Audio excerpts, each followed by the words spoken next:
Bonjour. Mai et juin, mes collègues le savent, c'est la période. C'est cette période un peu particulière où les relations entre collègues s'étendent, il y a des disputes, il y a des querelles, il y a des petits problèmes comme ça un peu difficiles. Cette période-là. Et nous savons pourquoi. C'est la période dans laquelle nous décidons de futurs collègues, de futurs maîtres de conf, de futurs professeurs qui travailleront avec nous. Et donc, c'est la période où nous décidons de la recherche, de l'enseignement, de la vie professionnelle, de nos disciplines respectives. C'est la période où il y en aura qui vont se plaindre de la disparition proche de leur discipline, d'autres en sortiront gagnants, et d'une manière générale, il va y avoir des tensions qui vont s'installer vis-à-vis de cette lutte très politique pour la survie. Et en général, c'est à ces moments-là que nous assistons à des discussions autour de l'authenticité de la démarche scientifique, de qui mérite sa place dans la tour d'ivoire de la science désincarnée, objective, de la recherche qui s'élève en dessus des querelles de chapelle pour s'inscrire dans les panthéons des idées vraies, éternelles, qui feront la science de demain.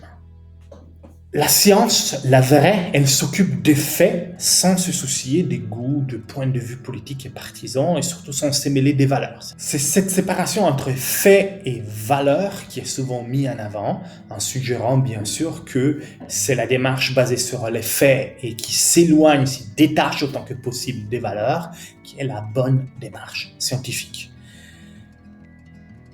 En général, les scientifiques ne pensent pas, on n'essaye pas de défendre que la science ne se mêle pas des jugements de valeur. Force est de constater qu'elle le fait. Si elle ne le faisait pas, il n'y aurait pas besoin de ces querelles dont on vient de parler sur qui mérite ou ne mérite pas de voir sa discipline continuer au sein de l'université. Le point n'est jamais d'affirmer que la science ne s'en mêle pas des valeurs et des politiques. Le point, c'est d'affirmer qu'elle ne devrait pas le faire.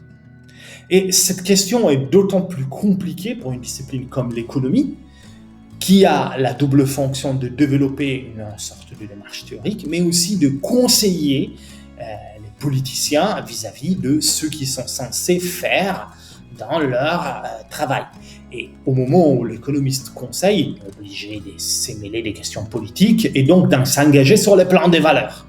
Et c'est d'autant plus difficile de définir exactement qu'est-ce que c'est de faire de la science économique, du moment où la science économique est systématiquement en train de mettre la main à la pâte de tout ce maelstrom de politique et des valeurs dont nous avons tellement peur.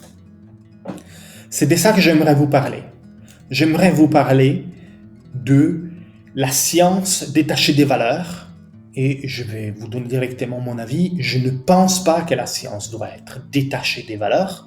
Je pense que la science doit s'engager sur le plan des valeurs, et je vais essayer de défendre une façon de s'engager sur le plan des valeurs qui permet à la fois de préserver ce qui fait tellement peur à ceux qui défendent une science détachée des valeurs, l'objectivité scientifique, tout en n'étant pas à l'écart de la politique et de l'engagement justement avec les valeurs.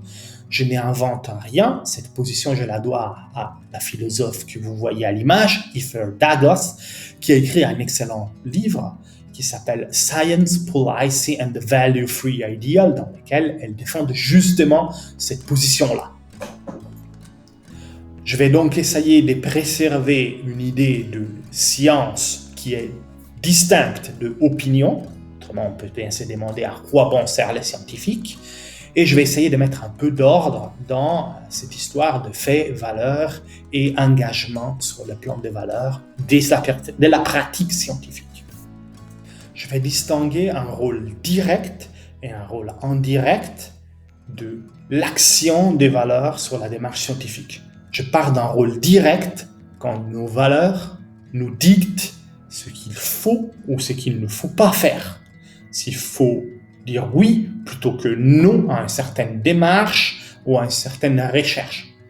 Un usage indirect, par contre, est lié au risque que nous encourons de nous tromper et donc au poids que nous sommes prêts à accorder à notre incertitude. Le valeur dans ce rôle indirect nous permet de décider si la quantité des données que nous avons récoltées est suffisante ou pas. Et en général, dans ce rôle indirect, si on disposait de plus de données, on aurait moins besoin de nous appuyer sur nos valeurs pour prendre des décisions. Alors, je vous donne tout de suite des exemples. J'aime l'histoire, j'estime que la connaissance historique est importante et utile dans notre société, et c'est l'une des raisons qui me pousse à souhaiter qu'on poursuive des recherches en histoire et qu'on embauche des collègues historiens. Et de même pour ce qui se passe avec les fonds qui sont alloués à la recherche. Là, c'est un usage direct des valeurs. Donc l'évaluation du genre de projet scientifique qu'il faudrait mener, donc du genre de futurs collègues qu'il faut embaucher, par ailleurs, est tout à fait compatible avec un usage direct des valeurs, c'est ce que nous faisons tout le temps. La méthodologie de travail est aussi affectée par un usage direct des valeurs lorsque elle rentre en conflit avec l'éthique. Si j'ai une méthodologie d'enquête qui implique de la maltraitance, qui renforce des stéréotypes racistes, qui nuit à la santé des gens, ce sont toutes des bonnes raisons de ne pas employer cette méthodologie-là et d'en employer plutôt un autre, donc de dire non à quelque chose et de dire oui à quelque chose d'autre, un usage direct des valeurs.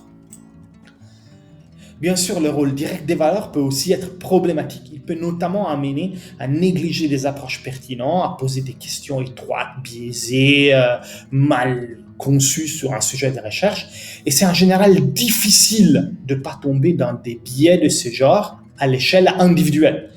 Les individus sont en général très mauvais à ce jeu-là. C'est une des raisons pour laquelle une pluralité des méthodes d'idées réduit le risque de biais. Si autour de la table des scientifiques à l'action, il y a des points de vue très divers et multiples et variés et colorés, c'est une certaine garantie qu'on va éviter de donner trop d'importance à des points de vue partisans biaisés par un rôle direct des valeurs de chacun qui serait nuisif dans ce cas-là à une bonne démarche scientifique. Cultiver une certaine ouverture d'esprit et une certaine curiosité intellectuelle est aussi une bonne façon de s'assurer contre ce genre de biais-là. L'étape suivante de la recherche scientifique, celle où on récolte des données, c'est celle aussi où le rôle direct des valeurs devient problématique. En effet, les valeurs ne devraient pas m'amener à écarter des données que j'ai récoltées, à décider que je ne veux pas de certaines données, parce qu'elles sont en contraste avec ce que je pense être bien. Et à l'exception de quelques cas, de quelques problèmes éthiques majeurs, ou par exemple au cours d'une expérience, je me rends compte que je suis en train de faire quelque chose qui pose un problème éthique, les valeurs ne devraient pas jouer un rôle direct au moment de l'expérimentation. Et il y a des exemples de sciences pathologiques de ce genre qui ont été étudiés par les historiens où malheureusement c'était le cas. Il y a eu un rôle de valeur directe qui a amené les scientifiques à écarter certaines données de leur recherche. Les valeurs peuvent toujours jouer un rôle indirect. Un usage indirect ne remet pas en cause une hypothèse, mais seulement le degré des risques que j'estime acceptable. Par exemple, si les études de médecine ont un seuil d'acceptation beaucoup plus strict que les études d'économie, c'est pas seulement parce que les médecins peuvent récolter des données d'une qualité supérieure, mais parce qu'en général, on demande aux médecins d'être beaucoup plus sûrs de ce qu'ils affirment, parce que s'ils se trompent, ils font beaucoup plus de dégâts. Ça, c'est un usage des valeurs, mais c'est un usage des valeurs indirect, la pondération d'un risque. Il n'y a pas de problème à faire ça. Ils ne sont pas en train d'écarter des données parce qu'ils n'aiment pas ce qu'elles racontent. Ils sont juste en train de se dire il faut peut-être un peu plus de confiance dans ce qu'on est en train de raconter. Si des données que je récolte semblent suggérer une conclusion socialement dangereuse, je peux légitimement décider, par exemple, d'attendre à publier avant de déclencher une panique, avant de créer de la peur chez les gens. C'est de nouveau un usage indirect des valeurs. Plus de confiance dans la donnée, c'est des fois une attitude très saine. Alors, j'aimerais ici ouvrir une petite parenthèse parce qu'une des accusations les plus courantes que nous entendons en économie est celle que telle ou telle autre sous-discipline, courant méthodologique, blablabla, bla, bla, bla, est politiquement de droite ou de gauche. Pour des raisons que j'ignore, de centre, c'est jamais un problème. De gauche, ça a l'air de l'être beaucoup plus. Ou alors que tel ou tel autre scientifique a des idées politiques militantes et que ça fait ombrage à ses résultats scientifiques. Typiquement, les genres d'argumentation qu'on entend beaucoup par rapport aux studies des études des genres, par exemple.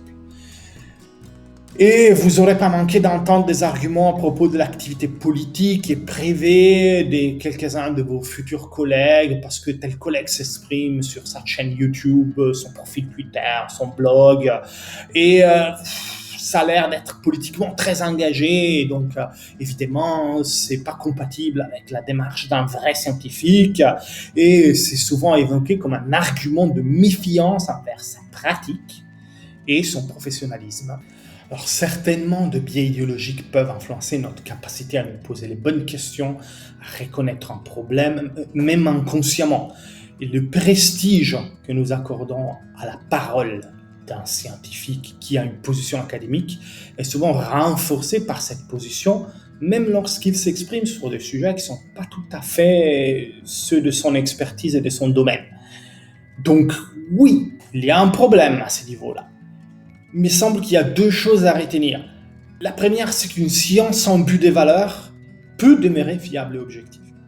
Et qu'une certaine pluralité des points de vue est une bonne garantie de faire face à certains biais qui existent.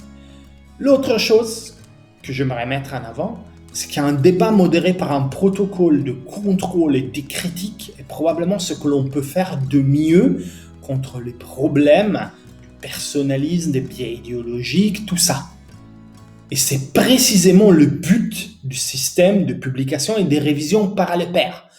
La révision par les pairs est le fait que tout scientifique doit soumettre ses travaux à des collègues qui donnent leur jugement sur la qualité du travail, est fondamentalement une garantie à travers un protocole de contrôle que les biais idéologiques de cette personne ne prennent pas les dessus sur ce qu'il est en train de raconter.